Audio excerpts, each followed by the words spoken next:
America drone ଜ୍ଞାନକୌଶଳ ଚୋରି କଲା ଚୀନ। ଆସନ୍ତୁ ଜାଣିବା ଏହାର ସର୍ଭିସେସ୍ ଖବର ବିଷୟରେ। ଚୀନ ନିଜର CH-7 ଷ୍ଟିଲ୍ ଡ୍ରୋନ୍ର ପ୍ରଥମ ଫଟୋ ପ୍ରକାଶ କରିଛି। ଚୀନ aerospace science and technology corporation ଏହି ଡ୍ରୋନ୍କୁ ବିକଶିତ କରିଛି ବୋଲି ଦାବି କରୁଛି।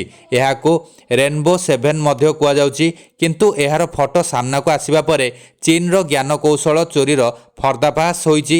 ଚୀନର ମାନବବିହୀନ ଡ୍ରୋନ୍ର ଡିଜାଇନ ଆମେରିକାର B-21 ରାଡାରର ଏକ ସମ୍ପୂର୍ଣ୍ଣ ନକଲ ପରି ଦେଖାଯାଉଛି। ଆମେରିକୀୟ B-21 ହେଉଛି ବୋମା ବର୍ଷଣକାରୀ। ଏହି ସମାନତା ପରେ ଚୀନ ଆମେରିକା ଡିଜାଇନ ଚୋରି କରିଥିବା ବିଷୟରେ ଆଲୋଚନା ହେଉଛି। ଚୀନ ନିର୍ମିତ CH-7 ଉଚ୍ଚ ଉଚ୍ଚତାରେ ଦୀର୍ଘକାଳୀନ ମିଶନ ପାଇଁ ଡିଜାଇନ ହୋଇଛି। ଏଥିରେ ପୁନଃ ଅନୁସନ୍ଧାନ, ଗୁପ୍ତଚର ତଥ୍ୟ ସଂଗ୍ରହ ଏବଂ ଉଚ୍ଚ ସ୍ଥାନରେ ଲକ୍ଷ୍ୟ ଭେଦ କରିବାର କ୍ଷମତା ରହିଛି। ଏହାର ଡେଣା 22 ମିଟର ଏବଂ ଲମ୍ବ 10 ମିଟର।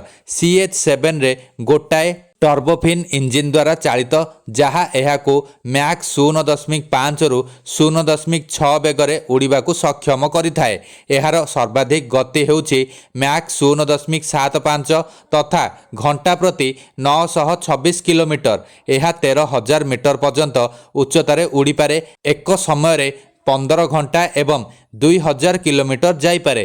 ଏହା ସର୍ବାଧିକ 13,000 କିଲୋଗ୍ରାମ ଓଜନ ଉଠାଇ ପାରିବ। ଏହାର ହାଲୁକା ଫ୍ଲାଇଂ ୱିଙ୍ଗ ବିନ୍ୟାସକରଣ, ରାଡାର ଚିହ୍ନଟ, ଉତ୍ତାପ ଏବଂ ଶବ୍ଦ ହ୍ରାସ ବିଶିଷ୍ଟ ରହିଛି।